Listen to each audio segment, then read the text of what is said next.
On this week's show, discussing the human aspect of technology with Adam McKertcher from Graham. In this week's news, edible concrete, inflatable factories, AI, and more.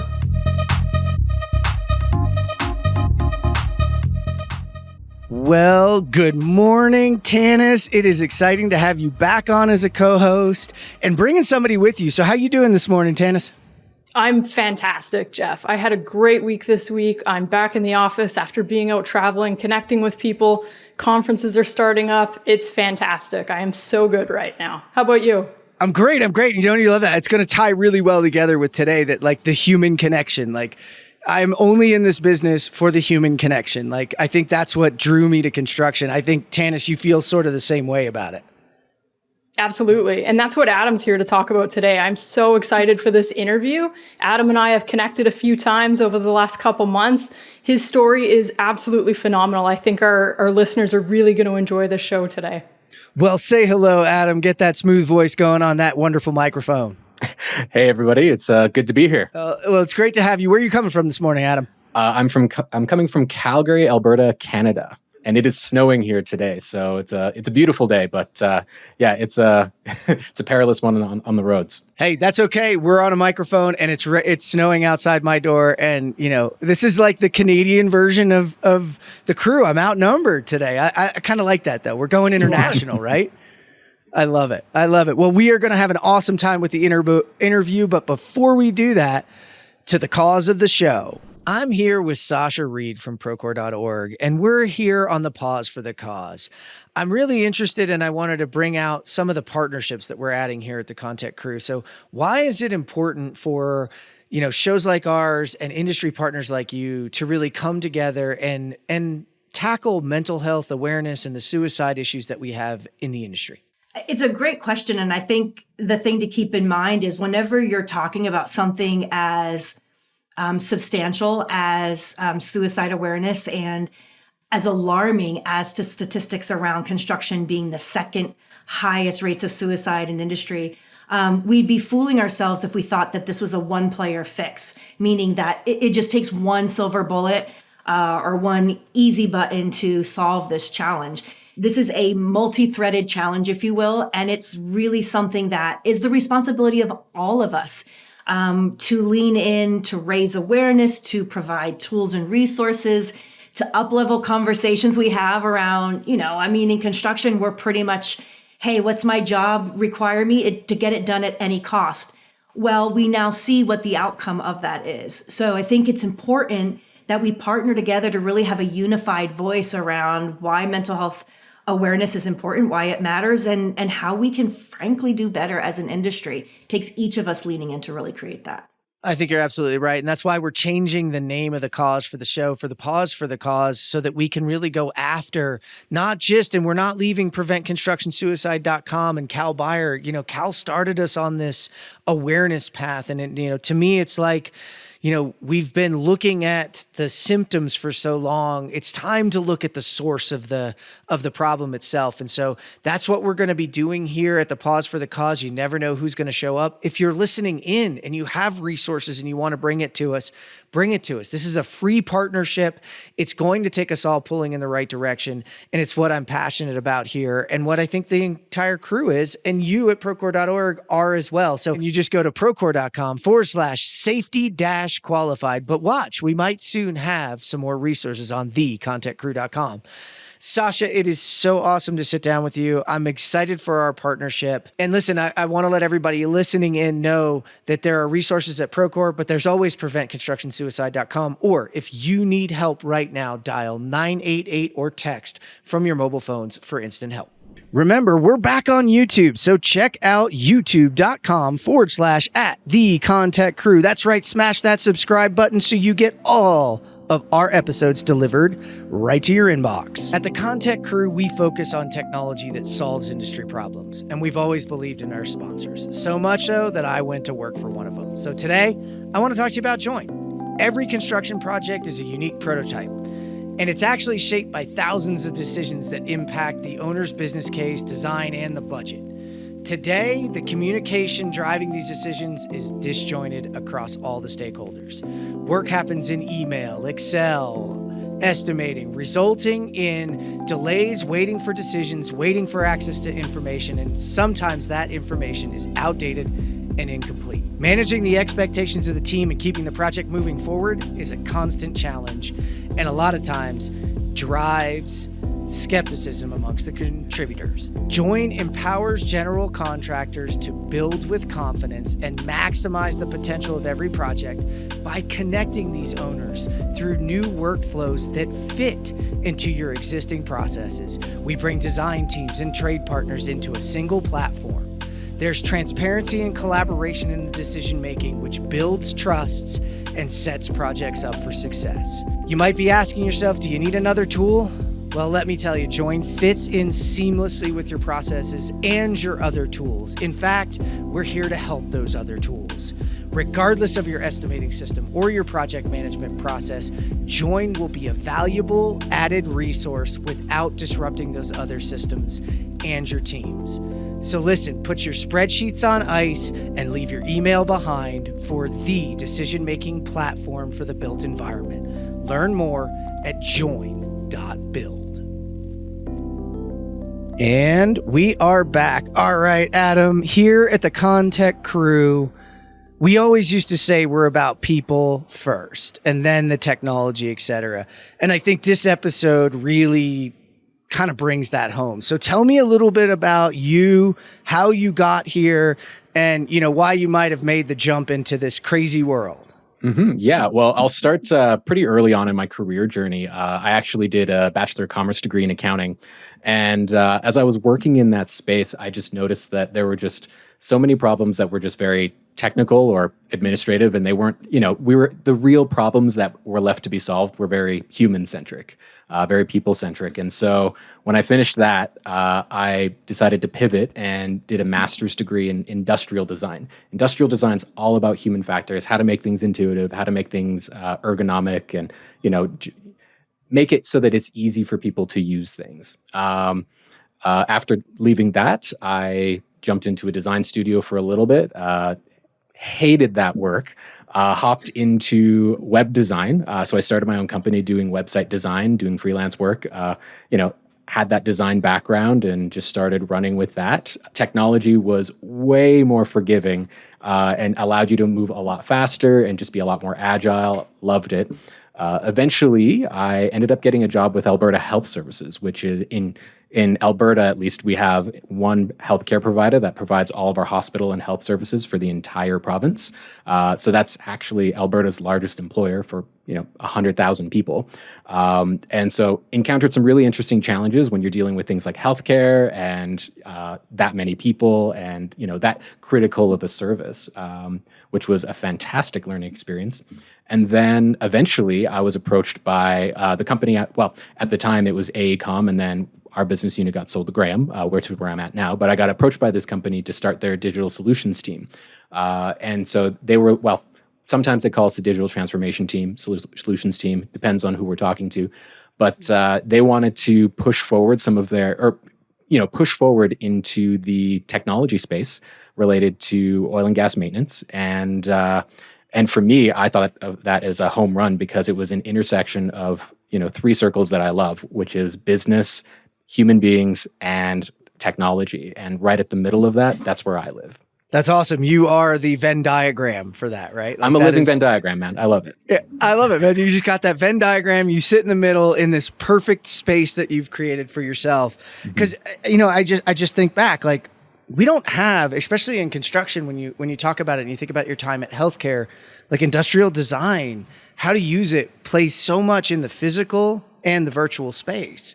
So how has that sort of impacted and influenced kind of the way you go? I mean, I even heard it, who you're talking to, digital transformation versus digital solutions. If I'm the human listening, depending on who I am and what my perspective is, transformation might scare me and might make me walk away. Solutions might think you're helping me with my problems. But I can also think of it as vice versa. Like if you walk into a VDC department and say solutions, you're just selling me tech, I'm out. Transformations, ooh, we can change. Well, and that's exactly, and yeah, I use those two words depending on who I'm talking to, because transformations, engages that extreme aspect of people.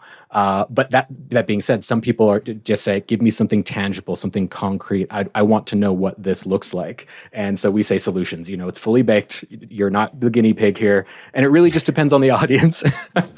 And we do need to, be mindful of the people that we're engaging with and meeting them where they're at, right? Because some people, they love the fact, that digital adoption curve, they love the fact that they get something brand new, shiny, and it's filling up a void that has never been filled before. Some people love that.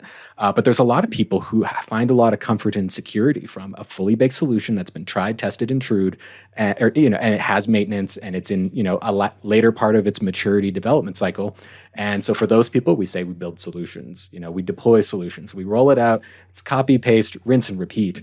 And you really have to adjust your approach and see where you're meeting people and where they're at before you start throwing stuff at them, because that's the human piece. And I'll give you an example of this where, if you skip the human aspect. I remember once we were doing it was a quality control app, and, we were jumping in and creating a process that didn't exist in that space, right? We were creating a new process, and there was a whole bunch of people who were in the back office who were dreaming up this idea without ever engaging any of the welders who were going to be implementing this quality control app. And then so when it came time to engaging with the welders, there were just so many critical questions that hadn't been answered at that stage. And yes, the back office staff were super excited about this solution, but we didn't engage with the people who were going to use it. And so we missed the human piece, right? And so the human piece, it doesn't matter how good the technology is. Sometimes if you skip that human element and you don't ask the right people, you're not sitting there with them and empathizing with them and listening with them, you'll miss the point. Yeah, people process technology, right? It's not just a statement. So, Tanis, I could sit here with Adam. What do you got for him? Yeah, so I love the concept of meeting people where they're at, because everybody is at a different point along their digital journey. And you talk about, rolling tech out, and it gets into the hands of the person who's supposed to use it, and they're like, what the heck is this? I remember watching a Simpsons episode. You remember the car for the modern man, and it was like Homer's conception of what a car should look like, and they rolled it out, and everybody was like, I'm not going to drive that thing. And that's the reality of it, right? Like, sometimes we have great successes when we get the right stakeholders at the table, and sometimes we don't when we just kind of put tech in the hands of people that are supposed to use it, and it's not what they need or want. So Adam, you're working with, I'm sure, a lot of different teams, a lot of different project groups. What's a day in the life of Adam like? I would love to say that it's very structured and very consistent. However, there's a lot of herding cats. Our organization is in a really interesting season right now where our business unit was just acquired in January. The business that acquired us, Graham, also had an existing business that did the same thing that we did. So not only did we need to come into Graham and start hit the ground running and make sure that operations continued back in January, just at the end of the year, we started integration activities to bring that other part of the business and merge our two groups together. And so there's a lot of integration conversations, and with integration conversations, you've got a lot of different people who are used to doing business a lot of different ways, and trying to create a common vision for all of them, create alignment, and herd the cats. And cats don't like to be herded. And so they love their autonomy, right? And, and that's the human aspect. It's the cultural aspect. How do we get people excited about where we are going so that we can find that alignment? And so, every day there's always somebody who, it seems like they're off on a tangent, and they're way out in left field. And they approached me with, 1,000 different questions about an initiative that seems to be very high priority for them, but is completely left field for what's going on in our whole organization. And so most of the conversations that I have on a day-to-day basis are asking, all right, so what started this conversation? What's the impact of this conversation? One of my favorite questions I ask people is like, what's the cost of delay? Because a lot of times people see a problem and they have such a knee-jerk reaction to immediately solving that problem today. And they don't necessarily ask all the good questions of, yes, it's, that quote from Jurassic Park, the philosopher guy, Jeff Goldblum, he said, you spent so much time asking if you could, you never stopped to ask if you should.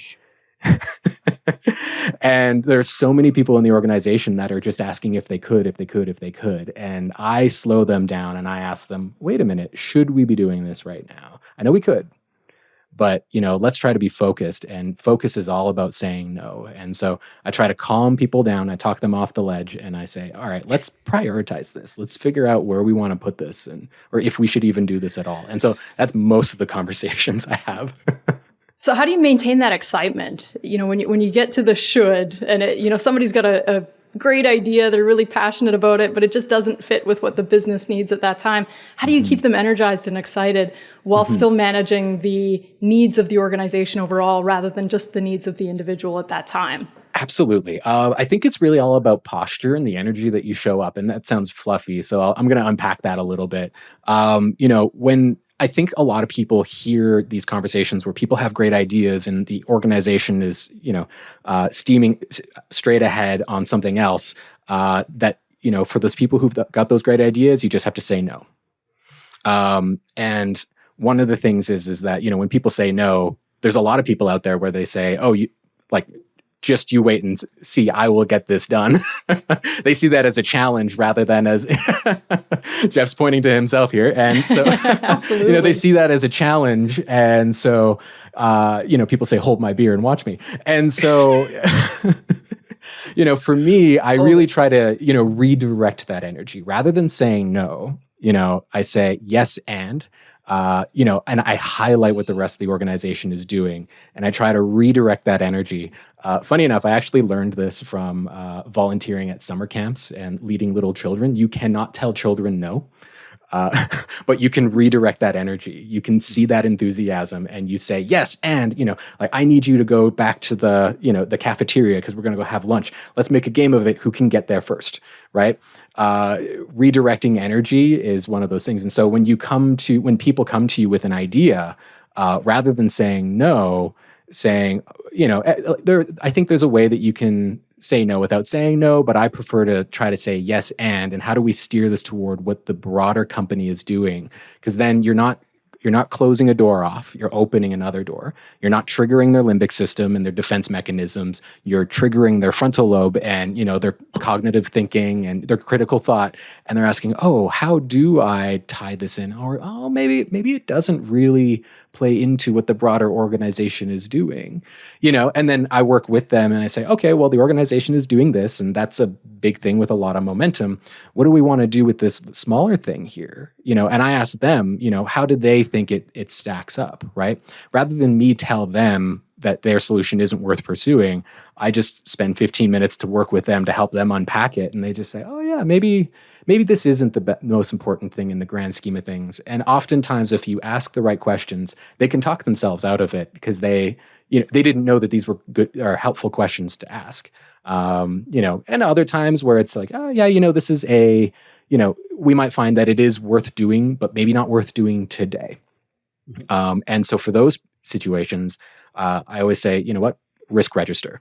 We put it on a list. We track it somewhere. We don't need to think about it tomorrow or 3 months from now, but every few months, we're going to go back to our risk register. We're going to look at what's on there. We're going to say, hey, what's next that we should work on in the risk register? And that alone also helps people because we're not saying no. We're saying, hey, let's try to come back to this later. And we've got a standardized place where we record these great ideas. And so I think those two approaches really help me in that regard. Well, you hit on a couple things there. First one was, I love the term, the risk register. We call it the bike rack, right? It used to be called the parking lot, but parking lots are kind of like dated. So we call it the bike rack now. And that's a good one. Let's put it in the parking lot. But what I think was interesting about what you did was in that process, they were heard. You met them where they were. It wasn't about that. And then we didn't talk about this, but you're an Adam, but that's an Adam Grant think again move that you're using. You're listening, you're empathizing, but then you're giving them more information to continue to step away from their own held belief to go, oh, yeah, A, I didn't think about those things.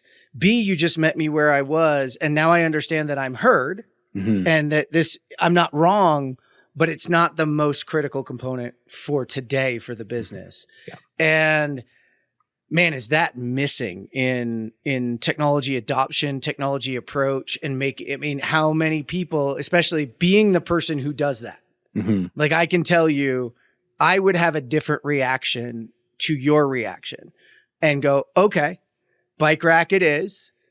Maybe I play around with it on my own time, but at work, I got to pull this rope in the direction Adam's telling me because it's there. So I love that. I'm going to take us off script for a second because you talked about the people and meeting them where they are. And it took me right to crossing the chasm.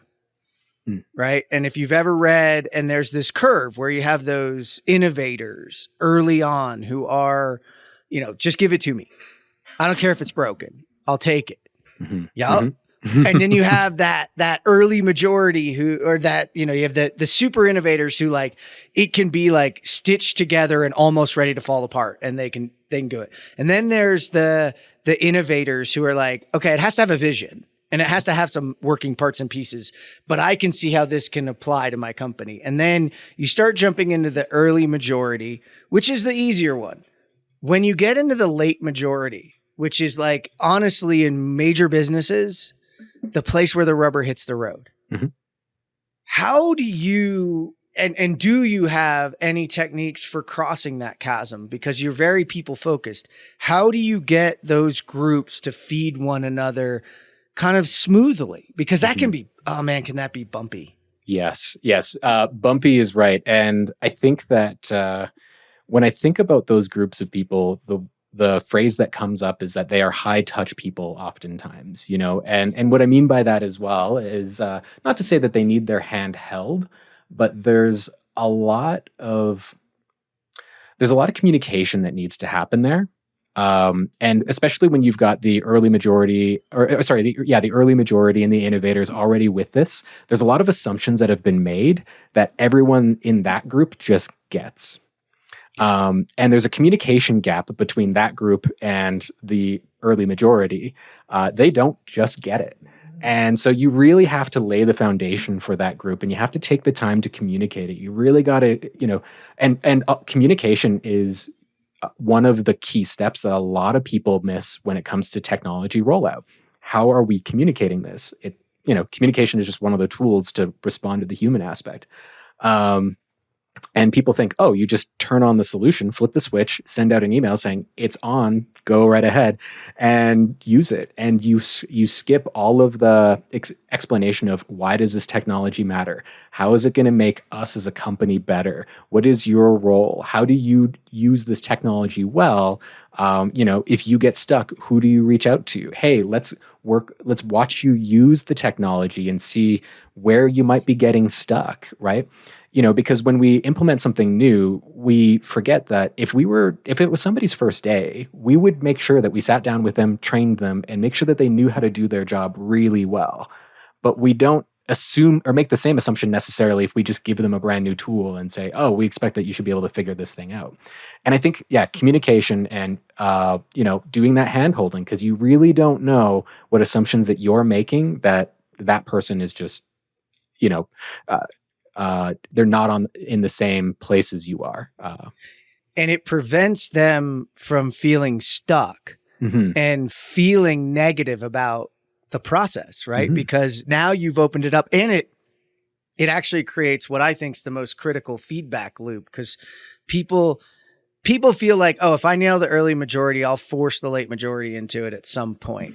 But honestly, like if you're designing an application for sale or for use in your company, if you can get that feedback loop between those two and cross that final chasm and take feedback from them, you can create, in my opinion, one of the most resilient solutions that exist, right? Because that's the bow that goes on to the final piece. That's the one that when they say yes, you can turn around and fight anybody.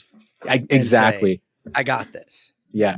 Well, and I want to capitalize on that because, that feedback loop is so essential. And I think one of the things that has been top of mind for me in the last few months here is how do we make that feedback loop between our people in the field and the people in the back office who are configuring all these systems? How do we make that feedback loop a lot faster, a lot more iterative? And because ultimately, here's what I notice. We've got a lot of people in the field who use our systems, but they never submit tickets. You could have 100 people banging their heads against the wall, and they never communicate that up. And one of the things that, I've noticed with my team, for them, they just send emails. They say, hey, like, we hear that you're struggling, but these are people who don't hang on to their phones checking their emails all day. Their hands are on tools. They're leading people whose hands are on tools. They're in the truck. They're driving every day. They're not checking their emails. They don't have time for a scheduled meeting. But if you pick up the phone and call them, they will always answer, because that's just their modality for communication, And again, coming back to meeting people where they are, recognizing that our construction people aren't sitting at a computer all day and we are, our native tools for communication are just different. And we need to be empathetic to that and say, hey, you're running, they're running into a stone wall with the communication. My team who are answering their tickets, you're running into a stone wall because they're not communicating to you. Why don't you just pick up the phone and call them? And immediately everybody's so much more relieved. But that feedback loop is really tense before that. It's very tense. It causes all sorts of problems. I see it in IT. I see it in software. I see it there. And I love that you talked about the modality of those people and the way that they work in the field. Something that when you talk about a solution versus a transformation, it's like, I don't want you to transform or change how they communicate on a job site, because it's got to be instantaneous. That's why the phone works for them, because if somebody's about to fall, I can't send them an email to stop them from falling or Slack them. I've got to yell. I've got to talk. Yeah. So, and I don't want to force that change. I actually want to embrace it. So, we've talked about that consistently about, that's how I got my take, is that, like, I get out from behind the desk and just went and hung out at a job site and talked to people and played softball with them, so breaking those barriers is super key. Tanis? So if we jump back to meeting people where they are, and I was pointing behind me. If you're listening to the show, you didn't see me pointing to the book that's sitting on the table right behind me. I mean, what a fantastic read, Crossing the Chasm. And it's something we need to think about all the time, regardless if we're optimizing a solution we're already using, rolling something else out that's new to the team. Simon Sinek, right? Start with why. Why are we using it? What's the value?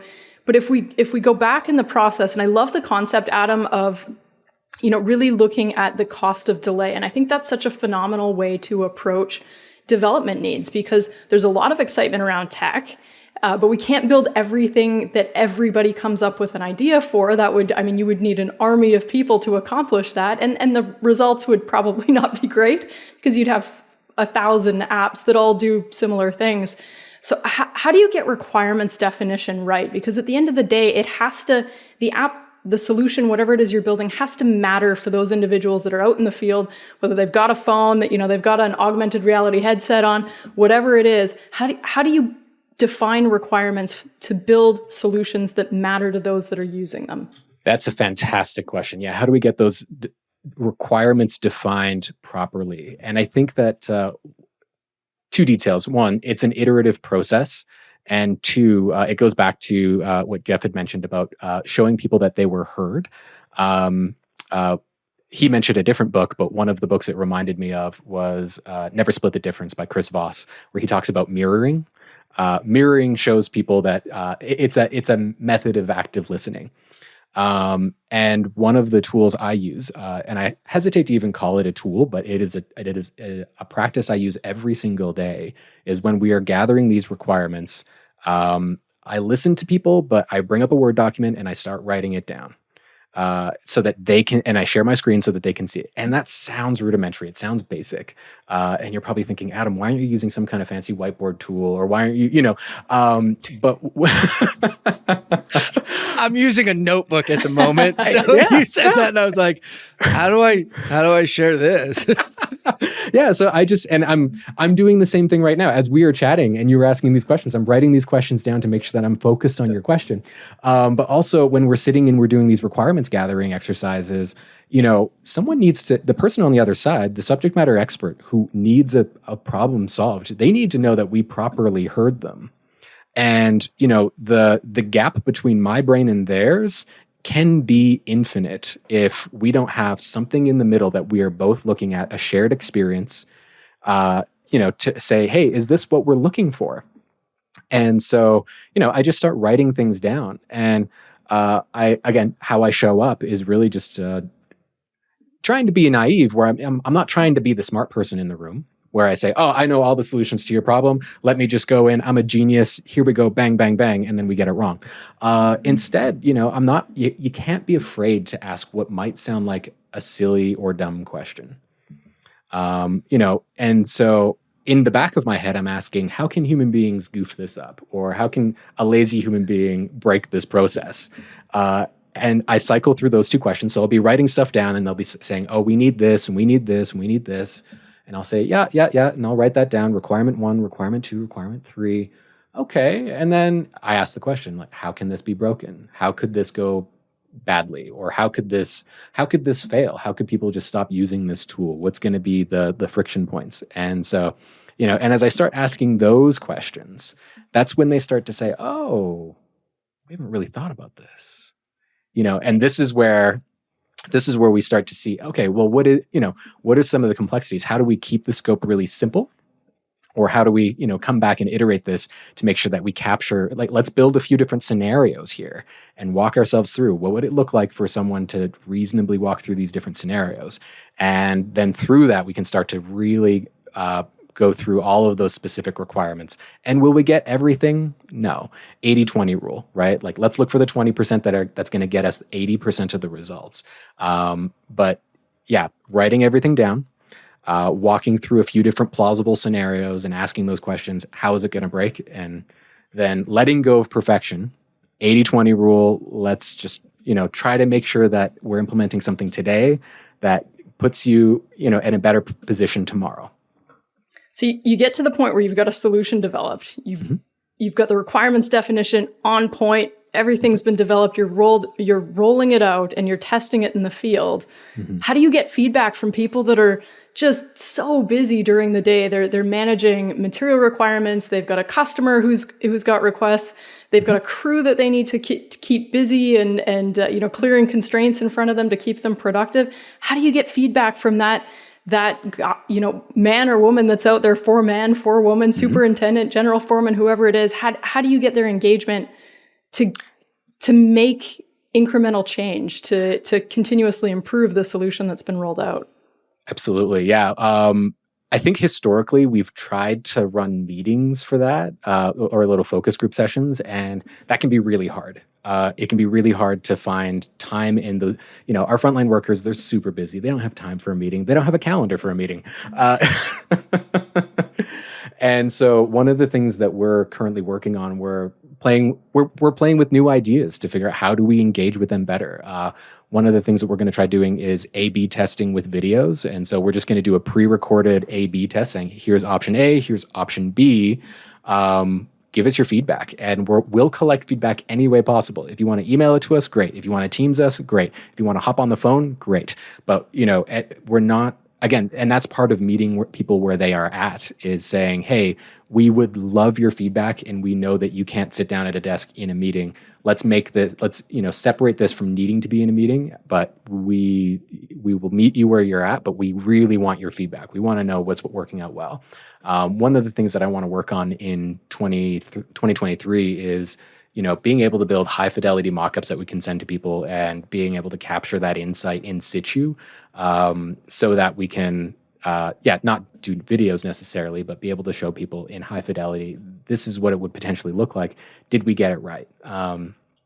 As I say that, there's 1,000 different directions that my brain goes, but I know it's something that, if we can increase our ability to get high fidelity insights about a user experience from people in the field, I know that will empower our developers to, build some user-centric solutions that actually meet their needs, and, ultimately helps them helps our frontline do their jobs better. I love that. You hit on a couple of things I want to draw you back to. And I think maybe we can give you a nugget of wisdom that I just started to connect some dots. During this, you talked about how can it be broken? How can it be broken? That leads me to, like, I used to do this talk, I still do it, and reference Astro Teller from Google X. And the most phenomenal thing I learned from watching videos of him and presentations of him was, don't tell me how I'm going to succeed. You know, the number one KPI that Google X uses? How will this fail? When do we cut and run? What is our failure KPI? And then taking a launch team and saying, you know, everybody takes a launch team and goes, how are you going to succeed? What does success look like? That creates a blind spot for failure.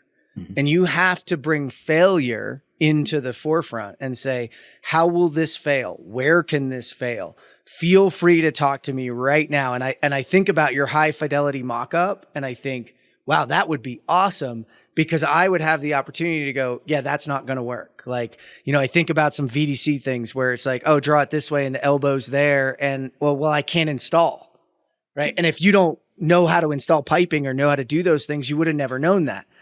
But if you share the mock-up and they go, wait, you can't.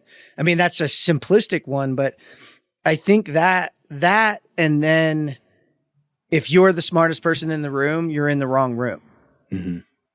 Right? You need those super smart field people, installers, the people, the foremen, the superintendents, the men, the women that have the experience. So just thinking there's a lot to that, but you guys define success, or do you define failure? I mean, like, how might that look for you, and how might some of that help? I think we, again, it depends on the solution that we're developing. And, we do. It's really great that you mentioned defining failure. I think it's really important to know, like, when do you cut bait and give up and, like, move on, right? That you found out that you're that you're going down a rabbit hole of iteration that just maybe isn't worth being solved, right? It's powerful to know, why you're doing something, but at some point people can put the blinders on, march too far down that path, and forget that they need to. Sidebar, again, I'm going to go on a rabbit hole tangent for a second here. My favorite example of this was Elon Musk when he was building his big rocket. Initially, he had made the entire rocket out of carbon fiber, and he had commissioned the largest carbon fiber oven in the world to build these huge, absolutely massive fuel tanks. And it was an engineering marvel. And that was his prototype to say, this is how we're going to build it. And then maybe a couple months later, he pivoted over to building it out of stainless steel, because that's how rockets were built in the 60s. Stainless steel works better in, all the conditions that they're working with. And by the time in terms of like weight, strength reduction, and different temperatures and all this different stuff, he just said, oh yeah, stainless steel made more sense. And so now we've got a water tower company from New York City coming in and building these things for dirt cheap instead of this super sophisticated carbon fiber, it takes a lot of courage to realize that you've gone down the wrong path. Yep. And that's what's really important here is, really knowing, like, are we just putting the blinders on and marching down this path steadfast, or do we need to, like, have we lost the purpose of this? If you want to make an interplanetary species out of humanity, it can't be carbon fiber rockets. It's got to be something a material a little bit more ubiquitous, a material that's a little bit easier to work with. And they pivoted. And, digging myself out of the rabbit hole here, Jeff, failure KPIs are key. And, but I think as well, you got to remind yourself, like, what is the success KPI, and try not to get too complicated with that, trying to keep it simple. I think people put like 15 KPIs on the board, and when you've got 15 priorities, you really have no priorities. Yep. And, really distilling it down to one, maybe two elements that are, this is what we're trying to achieve. If we can achieve it, excellent, great. If we cannot achieve it, then we reevaluate and pivot or close it, whatever.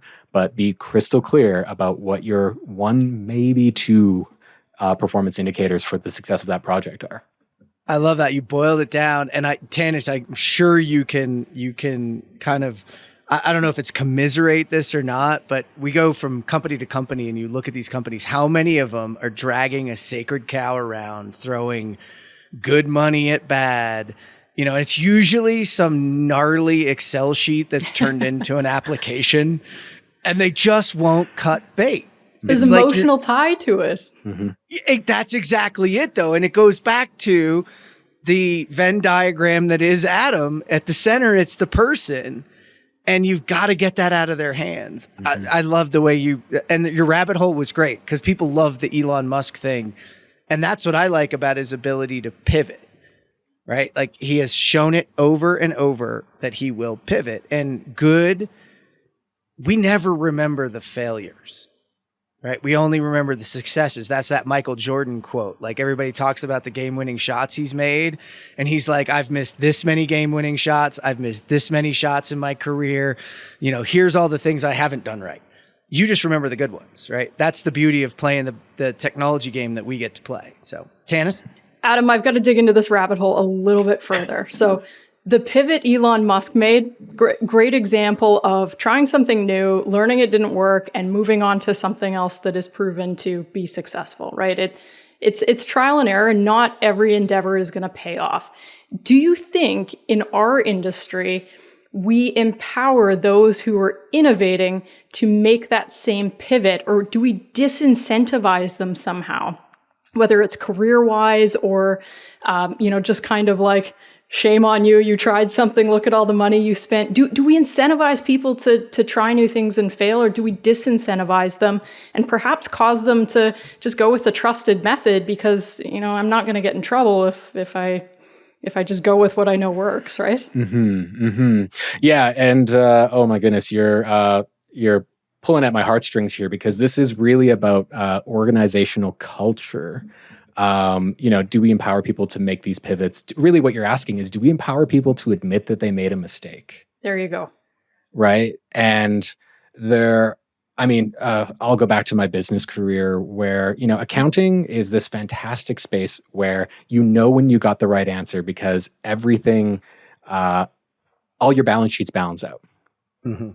And that culture, that background really, it draws a lot of perfectionists and it creates a lot of perfectionists. And people go through university, they believe that, you can get there's such thing as a perfect answer.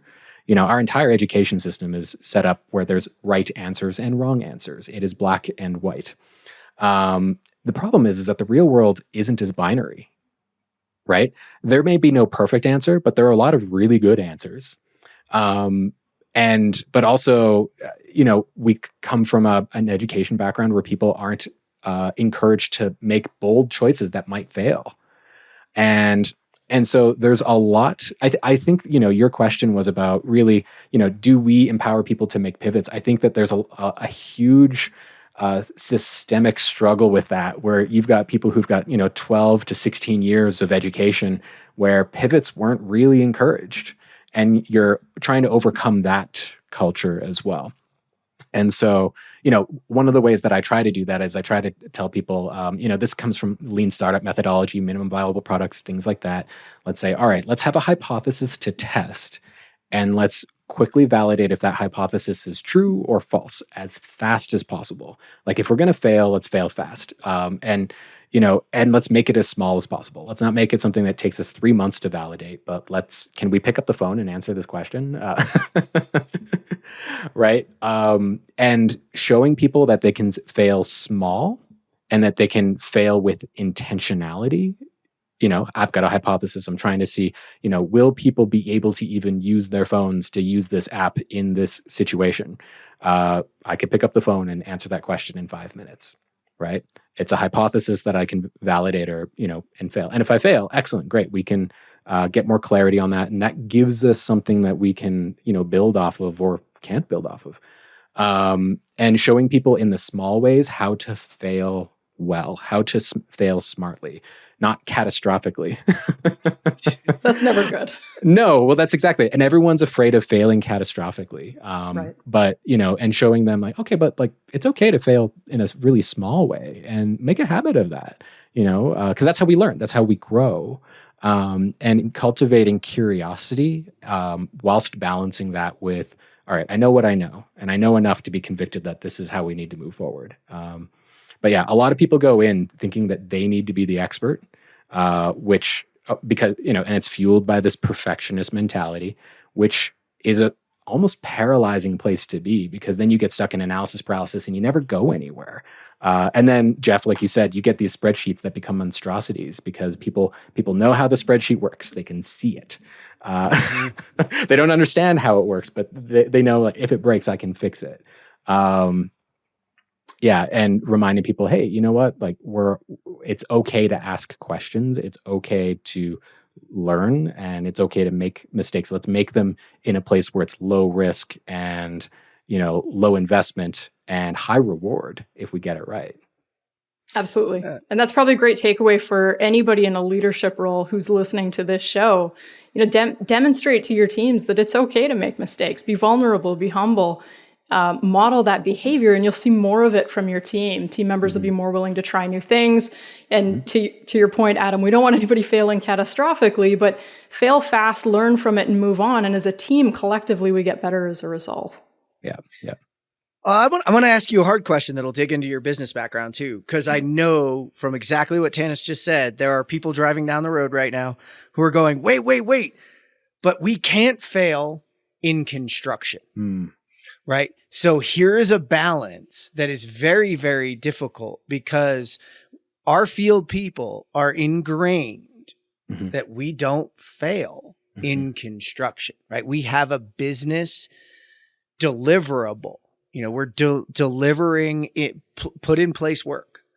And so this goes against like our DNA in the field. That's what I've noticed. So I'm wondering how and if you found ways to balance that. Like, we're not saying the project can fail. It can't as a business. Correct. But the innovation, the technology, the process improvement can. How do you balance that? Oh, man. What this reminds me of is this fantastic book by Annie Duke called Thinking in Bets. And so, quick background, Annie Duke is actually a professional poker player. And she had a background, I think she did her PhD in sociology and psychology, something along those lines. And really what she does is she breaks things down into, because again, people are thinking in absolute certainties. And really, there's very few things in life that are absolute certainties, even in construction. Failures do still happen. They are extremely rare, but they are statistically unlikely. But nothing's an absolute certainty. And what Annie Duke encourages is thinking in terms of probabilities rather than absolutes. And so, whenever somebody says that will fail or that's risky, her encouragement is asking the question, want to bet? Or some variation of that question. And so that's usually where I go to, is I say, okay, well, like, what is the possibility that this would fail? Or what is the possibility that this would introduce risk? Most people say, oh, I don't know. I'm like, oh, well, let's give an approximate percentage. Do we think it's 10%? Do we think it's 30%? Do we think it's 60%? Because then this helps me understand how big they think the risk is, right? Because there's a huge difference between, I think this could fail, and I think that that's a 0.1% chance of failure versus I think that this could fail and it's 50-50. Right. And so before we begin, asking ourselves let's multiply that failure rate by the cost of that failure, right? If we're talking about an administrative system that fails and it's got a 5% chance of failing, it's like, okay, well, what's the consequence of that failure? Let's multiply the probability by the consequence, and we got a dollar amount. This goes back to cost of delay. And this is where you can start to compare apples and oranges a little bit as well, where if you've got like a 0.5% probability times a $1 million consequence, or a higher probability multiplied by a lower material consequence, you can start comparing those and figuring out, how do I decide which one do I work on? Because ultimately, nothing in this world is perfect. It's all a matter of probabilities. Let's multiply the probability by the cost of if it goes wrong. And let's use that to help us prioritize, where do we want to focus our energy? Do we want to chase after the really rare events that are really expensive? Or do we want to chase after the really common events that are lower dollar amount? And let's make an educated guess. And for most people, and I'll say this as well, like most people are probably driving in their vehicle thinking, oh my goodness, like you're trying to do, actuarial analyses and, like we're going to have to spend a month building spreadsheets to estimate this cost. One of the things I do is I just break out that Word document and I show people like, what do we think the cost of delay is? And I say back of the envelope calculation, like give me your gut check. Because a gut check is usually enough to decide if we want to have another meeting. Right. I'm glad you did that because we were just about to create spreadsheets that feed other spreadsheets, and that was going to get really ugly. Oh, exactly. Yeah. No, I'm like, you know what? Like, okay, what is the probability? And I'll chat with people about this all the time. I'm like, okay, how often does this event happen? Mm-hmm. Or what is has it? And sometimes say, oh, it's never happened. I'm like, oh, so we're trying to respond to a problem that's never happened in the history of our organization. Good to know. But it could happen. Okay, what do we think the probability is? We'll give a percentage to that. Okay, what do we think the cost of the business would be? If this were to happen, and they might say, oh, it could cost us $80,000. I'm like, but this is also an event that has never happened in the history of our organization. So let's give it like a 0.05%. So 0.05 times $80,000 it's like we've spent more money having this conversation. Yes, we have. Yeah, but it's $80,000. I'm like, maybe. Right? Maybe, and so, yeah, really, quantifying failure and saying like, what is the probability of this failure? What is the likelihood? And most people don't think that way. They just think it could fail and it must never fail. And at the end of the day, we don't want construction to fail. If you're a BIM person and if you're a structural engineer, we obviously do not want it to fail. But they are still making informed calculations. Things still do fail. Nothing is perfect, and really drilling into people like, okay, what is the real consequence of this effect here? I was just going to say, Adam, you may have sparked a creative idea from one of our listeners. And Jeff, a year from now, we're going to be interviewing somebody on the show who's come up with an app that's doing actuarial analysis on the cost of delay, which if somebody out there is doing that, fantastic. Good for you. It's this is a show full of innovative ideas. I want to switch gears just a little bit, but keep with the talk on percentages and expenditure and investment. So, Adam, you've probably read or heard about the infamous McKinsey article. It came out in 2016. It was titled "Imagining Construction's Digital Future," and it illustrated that construction is one of the least digitized industries, spending less than about 1% of total revenue on IT. If I remember correctly, I think we were second to last. I think we beat out agriculture, but just barely. So it's been 9 years since that article was published and that stat made the rounds. Do you think our industry's changed at all? Have we moved the needle on that level of investment? I think we've probably moved the needle, but I don't know that we've moved it enough. And what I think about the digital transformation that happened decades ago when people moved from typewriters, pens and papers to computers. You're empowering everybody with what were back then really expensive devices. And how we just assume that everybody who works in the back office has a laptop. They're standard issue technology. We don't question it. And the construction industry doesn't have that same standard issue technology, right? And when I think about that, to me, that's indicative of how we are approaching the construction industry. I don't have the numbers to back this up, so feel free to fact check me.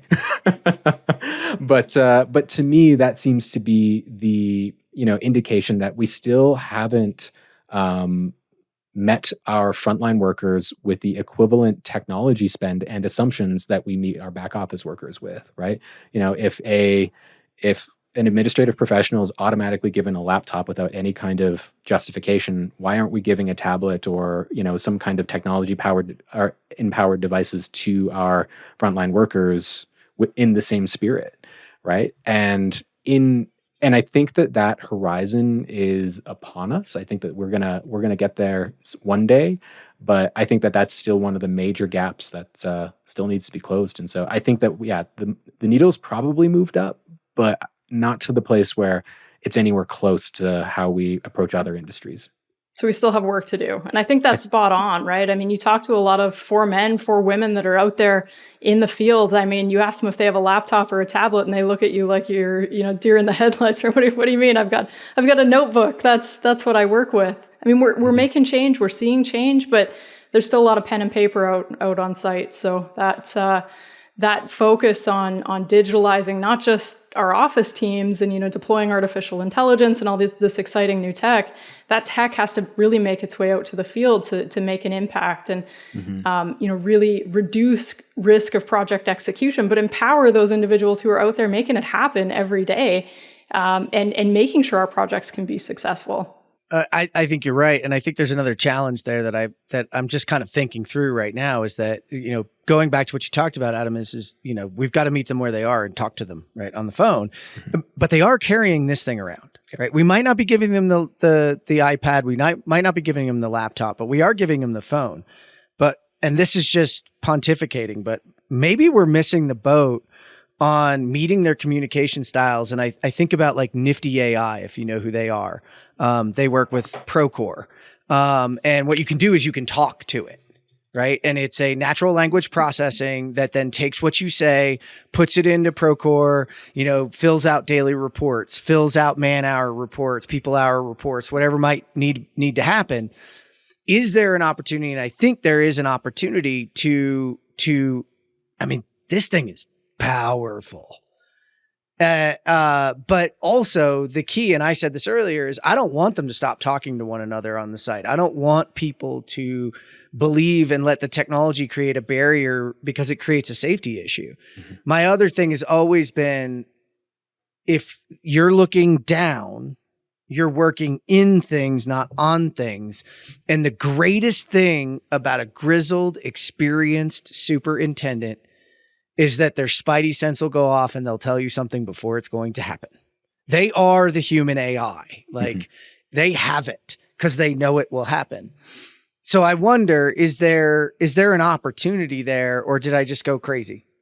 No, you know what? I think it's funny. I was wondering if I wanted to bring this topic up or not for this, because I've been feeling the same thing as well, because really the people in the field, their modality of communication is voice first.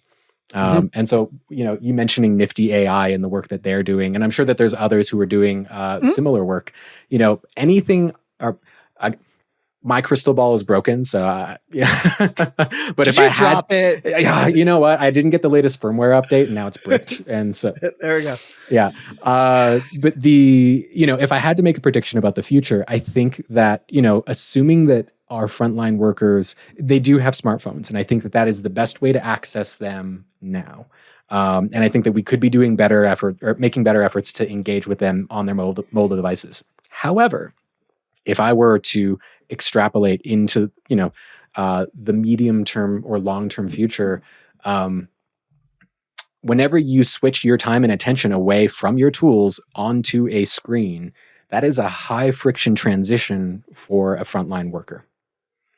It's not a high friction transition for people who work on a laptop because they're already on a screen. They're already on a keyboard. They're already on a mouse.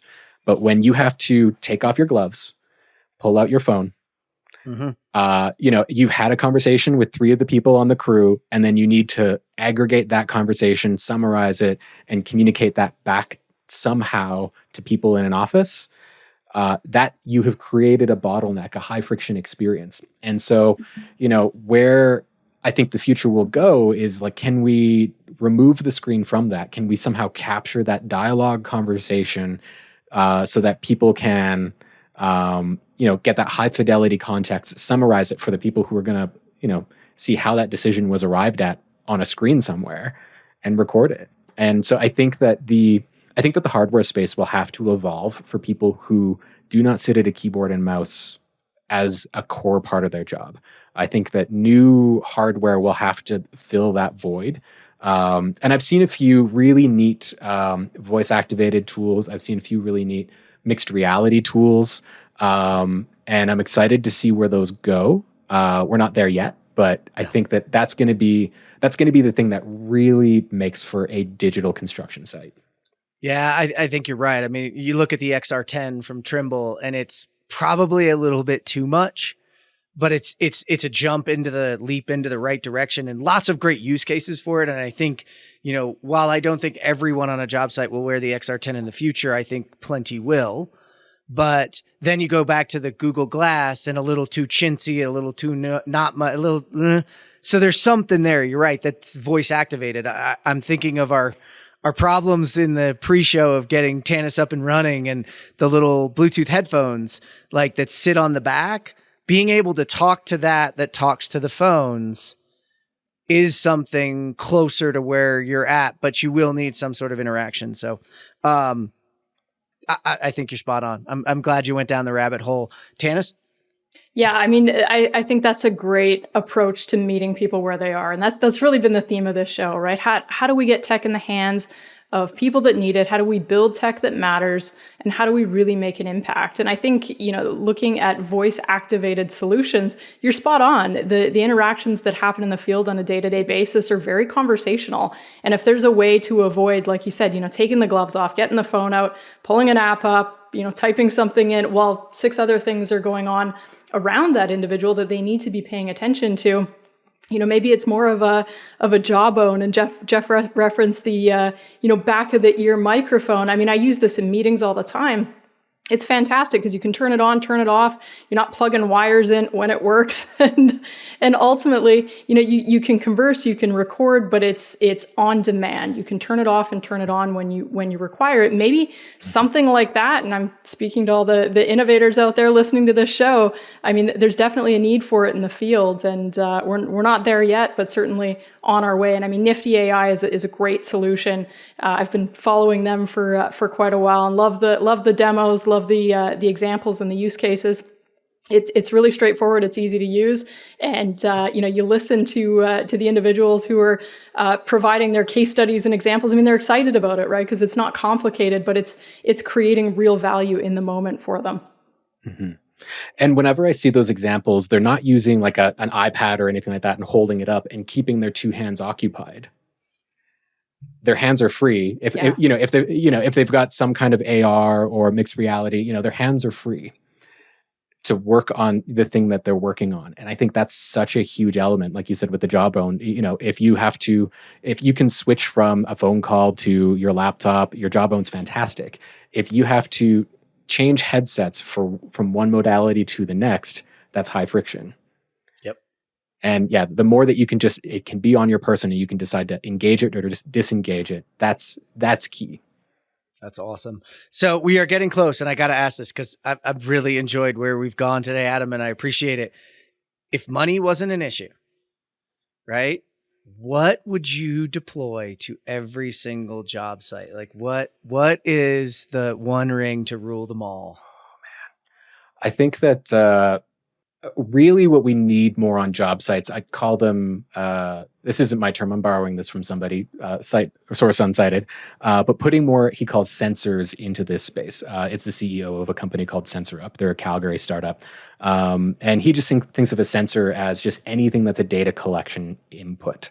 So more cameras, more microphones, more of that stuff. And you can go Big Brother on that and get really scary spaces. But what I think is that by putting more sensors into these spaces, we get higher fidelity data collection in the field. And so when we start talking about, a technology empowered worker, they've got smart devices that are collecting contextually relevant data and it's recording their job and all the quality details. And so, I have a mini vision in my head that something as simple as a mixed reality headset with not a smartphone, but yeah, something as small as a smartphone that it plugs into on your person that's just collecting metadata about where this person is and can report back on it. And maybe there's a computer vision camera that's watching them do work and looking out for their safety and like spotting any kind of hazards. Computer vision, all of this stuff where it's sending data and, being able to use machine learning to correlate. So if money was no issue, I'm just throwing all the cameras, all of the smart tech, and really, but it's really on that front line. It's really on that front line, putting it in that space, for the people who are hands-on tools. I hear you. We had Marty on from Always AI, and you made me think of that right away, that if we were capturing using computer vision, we're capturing using microphones and other things, and we're swirling that around and doing something actionable, and you're wearing that headset, let's say that we've just invented ourselves, and you get an alert message, that, it could be just a message that just sits there. It doesn't bother you while you're doing what you're doing. And there's one that just flashes that, I just walked into a CAS zone. Mm-hmm. There's a crane over my head. Yeah. Like, boom, we can actionably do things, especially because if you think about the job site and you think about the growth that we need as an industry of new people working in our field, they are going to be far less experienced. We're watching our experience leave, and we've got to democratize that in some way, shape, or form. And I think machine learning and AI is one of the only ways through sensors and data that we can do that. So I would fully agree with you. I could go on for hours, but we have hit that moment. So Adam, I completely appreciate having you here. It's been insightful. I think you're going to be just as insightful as we move into the news. And with that, we're going to wrap it up and move into the construction technology news of the week. At the ConTech Crew, we focus on technology that solves industry problems, and we've always believed in our sponsors. So much so that I went to work for one of them. So today, I want to talk to you about Join. Every construction project is a unique prototype, and it's actually shaped by thousands of decisions that impact the owner's business case, design, and the budget. Today, the communication driving these decisions is disjointed across all the stakeholders.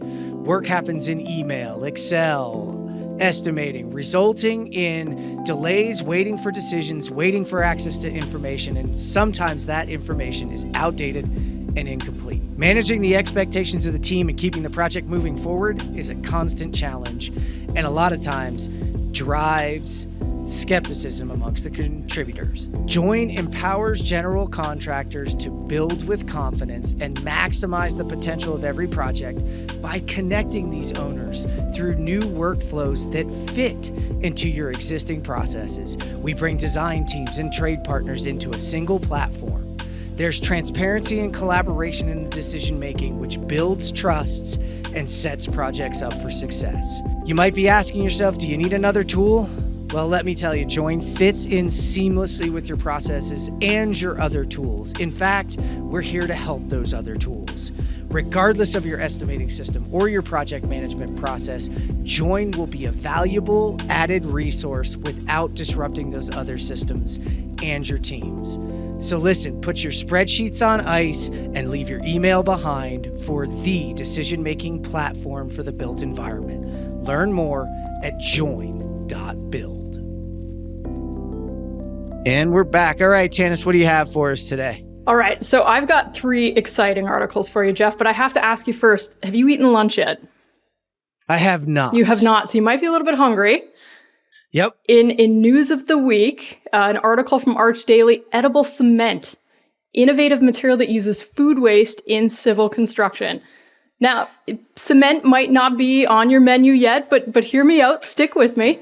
Cabbage leaves, orange peels, onions, bananas, and pumpkin. So this was a study done at the University of Tokyo. You can make boiled cement into a meal by adjusting flavors and adding seasonings. I kid you not, it is edible cement.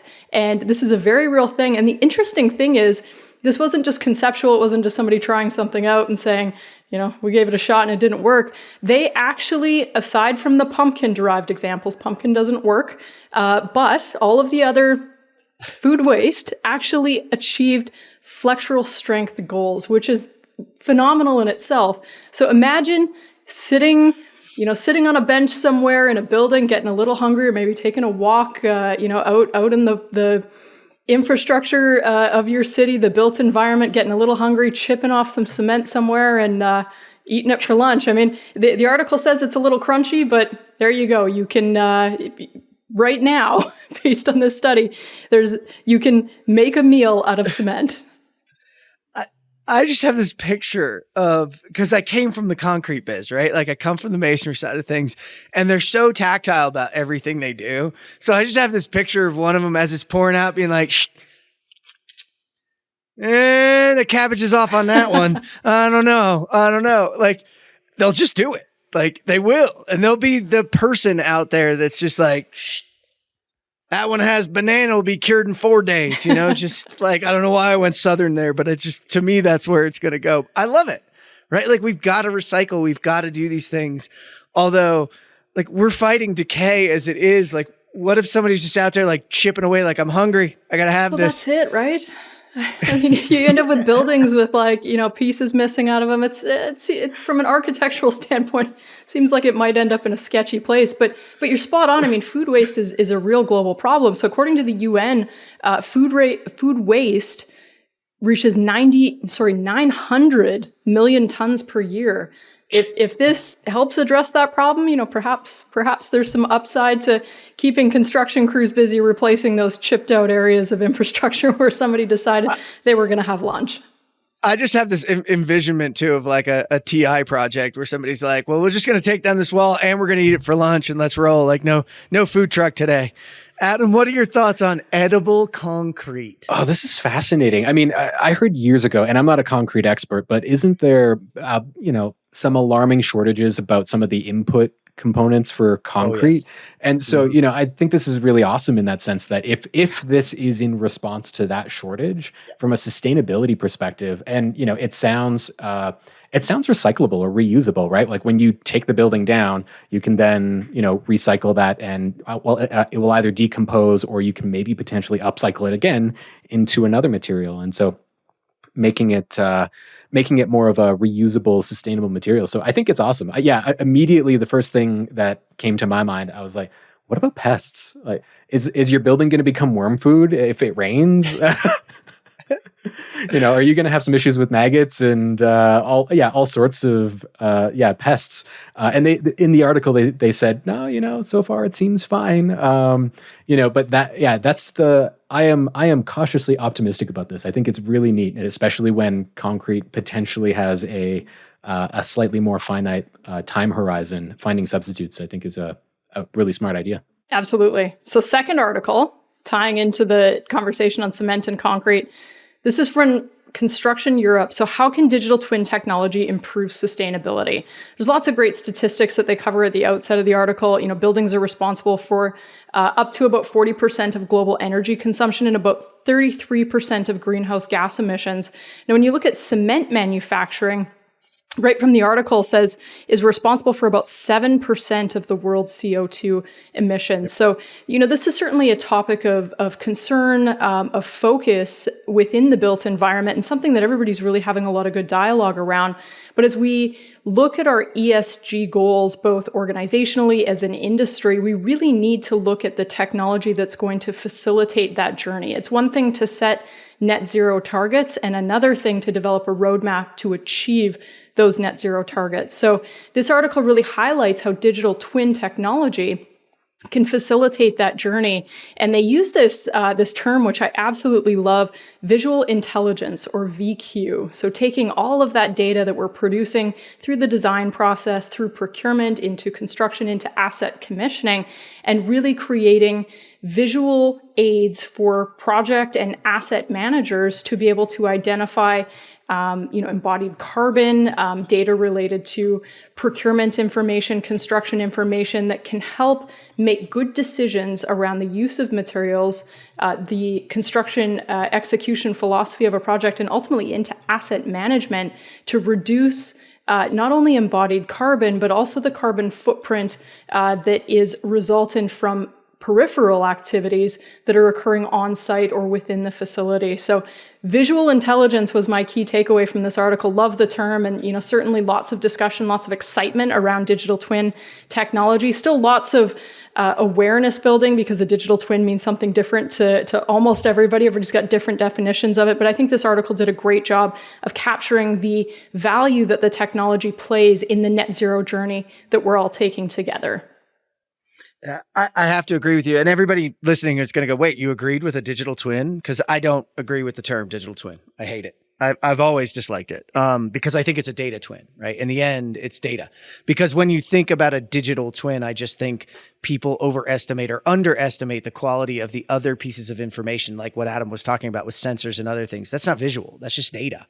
Right. So to me, it's a data twin. But in this respect, especially with that visual intelligence you're talking about, this is the opportunity for a quote unquote digital twin to aid us, because you hear about us, especially in construction, trying to utilize technology to transport ourselves into the future, right? To be time travelers forward into construction. That's what VDC is all about, right? And understanding constructability, understanding phasing, understanding the way we do things. But we haven't broken through the next wall, which is operations, which is this building into its future, which 80% of its operation, its life cycle is future. And in fact, ESG is going to re-inform the beginning of construction because we're not going to be cost-based anymore, right? We are going to be ESG-based in the long run. It's going to change the way we look at the world financially. And so if we can use this visualization to move past that next wall and into the operations and into the impact and into simulations and gather good relative data to bring us back to the beginning, right? Then the whole thing about teleporting to the future is that you can come back today and place your bets confidently on what's going to happen, right? You can beat Annie Duke at her own game and say, well, I already know what the lottery number is going to be. Why? Because I used wild technology to break through and time travel and come back to today. And I think this, to me, is how we make an actual digital twin into something I might be all right with. Although I'm still going to argue it's a data twin because I need those sensors. I need those things in the long run. But I'll yell at people about that one until I'm blue in the face. I think the article is great. Adam, as a designer, as someone who thinks about these things, how did this impact you? What are your thoughts on it? Well, I'm thinking about this at a pretty high level here. Again, not being an asset operator myself, Sure. but I think about this in terms of when we think about other industries and how they solve things like environmental concerns. Let's say you're an automotive producer and you build 10,000 cars and you're trying to figure out how to make my cars all the more efficient. And, you've got an actual car that you can prototype with and you can tweak and modify and optimize it. Asset owners don't have that opportunity, right? Their one asset is both their prototype and it is their production item, right? And so this is where, right? And so like all of the advancements so far have just been, well, you've got something that you sit in a lab somewhere and you can test it and you can run it, but you can't do that when your prototype is also your asset. It's your production live system. And so this is where the need for that digital twin and a digital twin that functions, like you said, because that's where the rubber meets the road for the data side. The reason you have the data, it's that you can run through 5,000 different scenarios on your digital twin without ever having to shut down real life production. And when you can run through those 5,000 different hypothetical scenarios and come to the optimal solution and iterate, maybe even based off of what if we substituted this component in, or did this? How could that potentially modify the model? Annie Duke, what's the probability of it modify?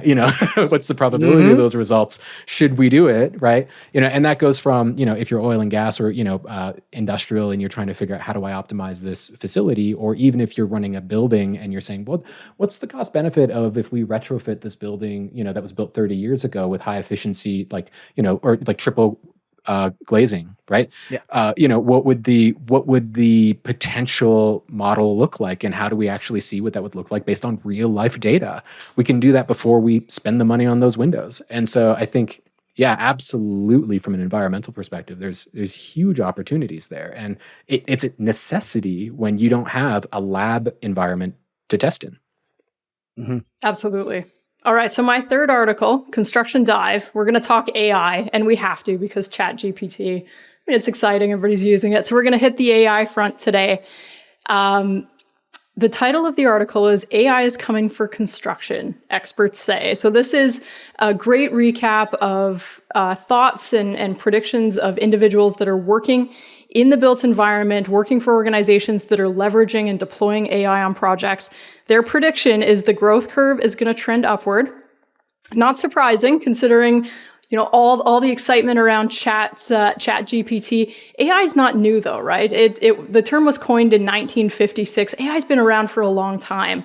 Chat GPT makes this exciting because it's now available to the masses, right? It provides an interface that's easy to navigate. It doesn't seem like such a scary thing anymore. What I took away from this article, though, and I thought was really exciting, 92% of construction companies that were surveyed within the PEAK's Decision Intelligence Maturity Index that was published not long ago, 2002, 92% of construction companies said they're either already using or they're intending to use AI. How exciting is that? We've gone from a point where you referenced AI in a meeting and people were like, oh, that's science fiction, to 92% of companies are either using it or they're planning to use it.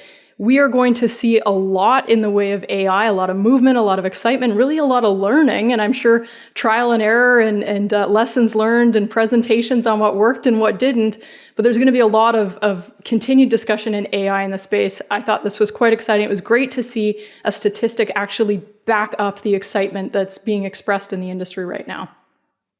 Yeah. So I like it, Tanis, but I'm going to go contrarian. All right, on this one. let's do it. I have to. I have to because we have a number of problems in the industry right now, and I'm just going contrarian on AI and construction. And I hope that we learned from cybersecurity that we hid all of the hacks and all of the penetrations and all the times and all the companies that just got destroyed over time by cybersecurity, and they kept it quiet. They didn't share it. Right. I think 2023 is the year of epic failures of AI in construction. Ooh. Because we have bad data. Ultimately, we have not done a good job. And when you and if you're arguing with me because you're out there thinking about this, I want you to think about it this way for a second. You have been very good at getting certain people in certain spaces to give you data. You have failed epically in other places where they're using paper. So you don't have the real view. So you are skewed. And if you are skewed, AI does not know that. And I think people are going to make bets on absolutely the wrong thing because they don't have a complete set of data to back that up. So while I agree that the industry is finally excited, I think we're at the trough of disillusionment. We passed the peak of the hype cycle. We've just landed and will land very heavily in 2023 in the trough of disillusionment. And then we will slowly come out because look, technology just follows that path. There's nothing you can do there. So from that hype perspective, I hate to tell you, but I think this is the year that, there's a light at the end of the tunnel and nobody told you it was a train and it's going to run you over. So that's my contrarian for AI this year in 23. You're spot on, Jeff. I mean, we've had lots of discussions around dark data, right? And bad data. And it's prevalent in our industry. And nobody's going to stand up at a conference and say, no, you're wrong. Our data's perfect. That's not an issue. Everybody knows it, right? And you're spot on. I mean, the excitement doesn't necessarily translate to results. And even in the article, they mentioned that 65% of construction companies using AI have been successful. And it was one of the lowest success rates among all industries surveyed. Do you think, Jeff, that this is going to force the data issue? Because I agree. Yep. We've got data problems in the industry, but do you think this is going to push us to a point where we now have to address it? Yep, because before that, we had reports, we had analytics, we had cool little models, we had some forecasting, things that really didn't, they gave us some insights, right? But they didn't transform the way we try to make bets into the future. And so I think you got to give a why, right? Simon Sinek, got to give a why. Why is, holy cow, the people who do have great data are doubling down and are passing me. And I can't just catch up with them. I have to fundamentally address my core issue, which would take me to Adam on my core issue is I got to get the field to use my tools and I got to get everyone in the field, or at least the highest percentage I can. Perfect doesn't happen. It's the antithesis of perfect keeps us from doing anything good. So, Adam, I wonder, do you think that? And then what do you think about AI? I think so. I agree with you that actually, I want to double down on your comment about there being this data gap because you lifted up paper, but I would suggest that a lot of this data just doesn't even exist on paper. I think that it exists in the contextual conversations, the chat that a foreman has with their crew about a decision that's being made that was never written down in the first place. And so, I think that some of those decisions and the data that informed them, those are the pieces of data that should be influencing an AI for this industry, and those aren't going to be captured. And so, I'm doubling down on your comment. I don't think that there's enough. I don't think there's the right data or enough data to make a meaningful AI. In certain very specific areas, you might have that data. And if you've been tracking that data over time in your machine, if you've got clean data, good data in, good data out, maybe. But garbage in will not produce some fantastic result. It will only produce garbage out. And as you start using ChatGPT, this is a really fantastic example because people for the first time can see what AI could actually, they see the vision. They don't know what exactly, but they see what the possibilities are. And they're like, wow, this is amazing. And I don't have to be a computer programmer to get it. What's fascinating, though, is that you can ask ChatGPT a very straightforward answer or question that has a very true false answer. And it can give you a very, very long, very detailed answer. And buried inside of it, maybe it got 4 out of 5 of those facts completely right. But the 5th one, it might have got completely wrong.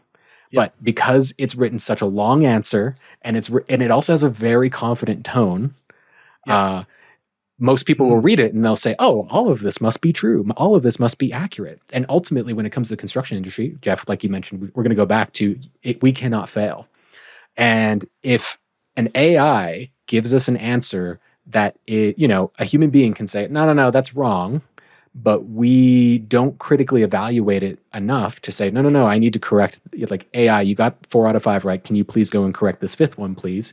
If we are not there responsible for the output at the end, this is where we will fall on our face. We will see a lot of huge failures in AI. But if ultimately we remind ourselves that, human beings are accountable for the output, they are accountable for the result, and they have to squint their eyes and ask themselves, like, do I think that what this AI is saying is true, or is it just super confident? Yep. No, I like it. I like it. That's why, and I think specific AIs, like we had Always AI, I've already referred to Marty already. I think those are trained models that work in a very specific use case that they're controlling. So it's not based off of your data. I think this ChatGPT phenomenon is what's going to cause a few companies to really double down on something that wasn't right. So, well, Tanis, thank you for your news. I'm going to jump to mine really quick. I'm going to blow through mine this morning because we've had a great chat. So this is from Yahoo. Built by fellow construction robotics firm Rowan. I don't know how to pronounce that one, to be honest.